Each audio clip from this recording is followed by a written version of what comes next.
going on, y'all? We watch another episode of the Hot Seat.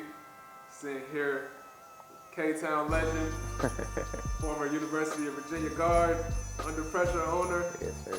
Debatably one of the best trainers in the game right now, Tevin Jones. What's going on, man? Not much, man. Just happy to be here. Long overdue, like we said. Just ready to have a nice little conversation, interview. Nice to be on the hot seat with my guy. Good to have you here. Good to have you on the hot seat, man. So, how you 5 o'clock? You got any sessions in today?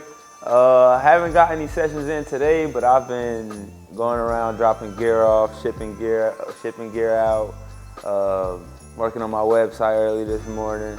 Then right after this, I hit the gym from 7 to about 10 o'clock at night. Full day. Yeah, man, full day. It's about every day. Gotta be every day. So Gotta get it, man. My boy dropped some gear off for me. Yes, sir. Yes, Okay, sir. let me see it because I'm in the back of the camera, but drop some gear off. Tell me about Under Pressure, man. How'd that come about? Man, Under Pressure came about back in 2017. I was my first year pro in Costa Rica.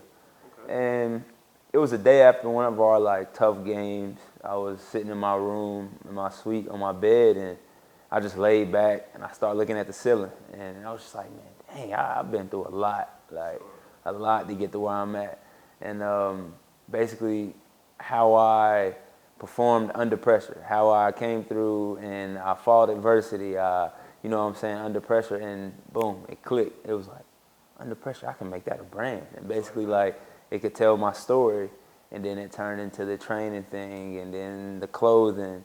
Then I brought one of my guys that I went to UVA with on to it because his last name's Jones. We hung out together a lot, and we just continued to build, because we kind of went through the same thing in life. So that's where Under Pressure came from, man, just life stories and adversity.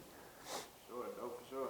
Mm-hmm. You played the game at every level, high school, college, pro. Yeah. A lot of guys think that pro ball is sweet. Tell them about the reality of going overseas and what they have to deal with. Man, first off, the reality of going overseas, everybody wants to do it. You got college guys that know they probably won't go to the NBA, and they're like, oh, I'm about to leave and go straight overseas. And first off, it's not that simple, because just as much as it is politics in the NBA, it is overseas also. And when you get overseas, they looking at us like supermen. So when we get over there and we play, expect for the refs not to give you any calls. It's going to be a wrestling match. And especially, it just depends on what level you end up on to start off with. Usually, you're going to start at lower levels unless you go all 4 years at Virginia where I went, or ACC, a big school, and you put up good numbers. But it's a grind over there, man, because you got to know, in some countries, they're not technologically advanced like we are. So they don't have the treatment, the ice, the facilities, and all that stuff to just take care of your body. So you have to do that on your own and go out and play. You might end up with a team that's practicing 2 times a day and has no doctors and no trainers, which is where I was in Bulgaria. Even some owners will bamboozle you. They'll write the contract out, say they have this, that, and the third. Get over there, they don't have that. So then it's on you to oh, am I gonna stay, or am I gonna go, or am I gonna grind it out? But man, overseas ball it ain't no. I don't know if I can say this on it, but it ain't no hoe. It ain't no hoe being over there, man. So you gotta be a tough individual to get through things like that. So yeah, I saw man. a situation. I saw you in the mirror talking to some agent about some funny business. Oh man, guy's name was Alan Rugovac, man. I actually, when I first was trying to get overseas, I actually linked with Alan. And he's like, yeah, pay me $300 and I can get your stuff out there and get you in front of teams. So I ended up paying him $300, and it was a scam. So there are guys like that will scam you out of your money. But you just got to know, when it comes to getting representation in the agent, you don't pay for anything. Right. Unless you're paying for exposure or exposure camps or somebody that's legit. But yeah, me and Amir, we went through it with Alan, so Alan tried to throw dirt on Amir's name because Amir didn't want to link with him after Amir's name blew up. Right. So that's the thing with Alan, that guy over there. But there's a lot of, it's not just him over there that does that. There's a lot of guys that do that because they see players chasing after their dreams. They know players are desperate, so they're going to do whatever, and it's money. So boom, yeah, $300, I can do that. And that's how it goes, man. It's a lot of scamming when it goes over there. So you go overseas, you got hurt, right? So my first year in Costa Rica, I played 10 games. I was there the second half of the season. We went from 8th place to 4th place. I averaged like 25, like 4 and 2 or something like that. And I ended up leaving because the owner was shortchanging us on our pay. So I ended up leaving.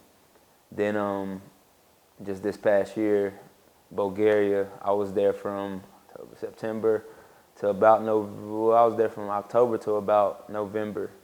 And I was actually over there, and that's another thing with the contracts. I had got a concussion right before preseason games. It took them 3 days to get me to a doctor. That was my 5th concussion. Yeah, that's my 5th concussion during my whole like career. But who knows? Like in high school and football, I probably had concussions that I didn't know of. And my head was ringing, man. It was different, and I just didn't feel right. And the coach like tried to make me play with the concussion. I practiced the next day, made it worse. Went to the doctor eventually, and they're like, yeah, your blood's not flowing through your head, your brain right, boom, boom. So I sat out for 2 weeks. Sat out, came back, played, 2 games, and it had just gotten to the point where I'm like, yo, it's either my health or a bag. And I'd rather live longer right now, and, you know what I'm saying, and regroup. So, yeah, I ended up getting hurt in Bulgaria, and I came back just to get my body back right, man, and grind it out. And the training thing's been going crazy, so we'll see. We'll see. Overseas, now you got the training going, you got the clothing line all tied in together. Yeah, man. Right, okay. So you training kids of all ages. Like, I'm looking at your stuff, you training guys, some pro guys, all the way to little kids. Yeah, man. I'm everywhere with it. When I started out, it was more of I want the experienced basketball players. But like in my community, I see where youth sports were going, and kids didn't have that guidance. Kids didn't have that one person that worked with them, and so I was like, man, I feel bad not training these kids that don't have the experience. And so, yeah, I'm from little kids about yay high to pros, man, to grown men, and it's just a blessing that I can actually do that, and God blessed me with that gift to actually like pass down knowledge of basketball to train kids and even pros. Definitely. So do you use the same approach with kids all the way to pros, or do you switch it up based off of skill? I switch it up based off of skill, but like the mental approach is the same thing. Like I always revert, like some drills when you hit a wall or when you hit a wall in a workout, I revert that back to life. Like what you gonna do in life when you're down and out? You gonna stop or you gonna keep going? You gonna figure out a way, or you're just gonna be like, forget it. Like, so mentally, I always go the same route, but when it comes to workout-wise, it's a skill thing. So if I see that you can't really dribble a ball and your footwork's wrong, we're gonna sit there and we're gonna teach you how to dribble a basketball. Yeah, in that area. Then we're gonna move on to footwork. Then we'll move on to your jumper. But when it comes to like pros and older guys, we can just get straight to it, because they know the game of basketball. They might not know it as well as me, because I study OD every day. So they might not know it as well as me, but they know the game of basketball, so we can move quicker, and we can do more advanced stuff. So that's how I go about with my training. You training some pretty big names on every level of the game, from high school to college to NBA. How's it training like the Ray Johns, Bob Bass, Jadens? Oh man, I wouldn't say it's pressure. I mean, I am under pressure, so I wouldn't say it's pressure.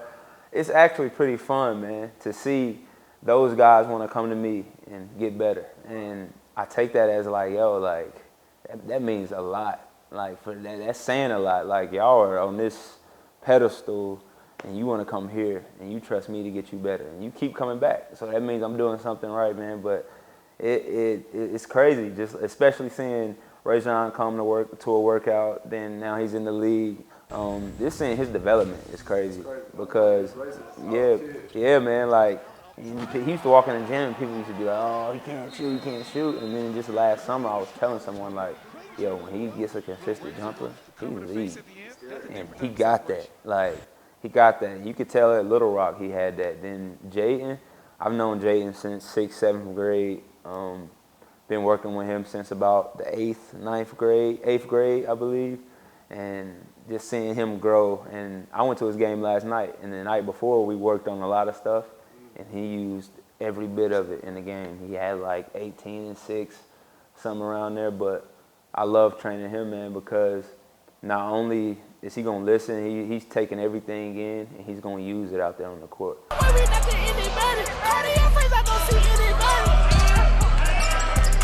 hardly said, but I miss you, Charlie. When I got that lamb trick, I was excited. I in that brand, I got up to the side, I'm reclining. I fuck with my dreams, shining like my diamonds. As long as you do, don't see no penny lines. She told up on through and want me to the body. She was like, shiny, I make her start. I sell at the top, we control the market. I call the sex and tell her what you started. Ain't going outside, I tell me some narcotics. Go Richie Miller, had a Rose Bulgari. Been Duke in the blue 488 Ferrari. Ain't giving money, begging on his heart. We put Gola, play like Calamari.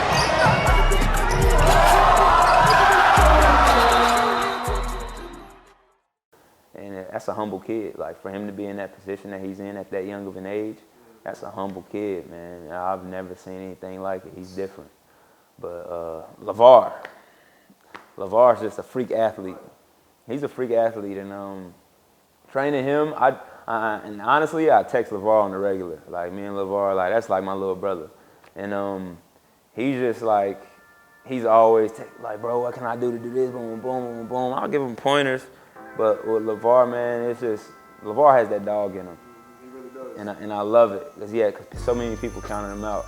And I wanted to get him in the gym as much as possible. And because so many people counted him out, and it reminded me of myself, because people counted me out. Oh, he stopped playing ball. Oh, he went pro and came back. It is what it is. It's a process, and that's what I try to get LeVar to say. It's a process, and he's taking it in well. He's doing great at Asheville right now. I think dudes where we from need to be counted out. Yeah. A lot of dudes we talking about now, they get the big head. Get the big head and get satisfied. They're doing all this. Yep. Sometimes they need people to count them out, really put more of that dog. Definitely need it, man. It'll light that fire back up in you for sure.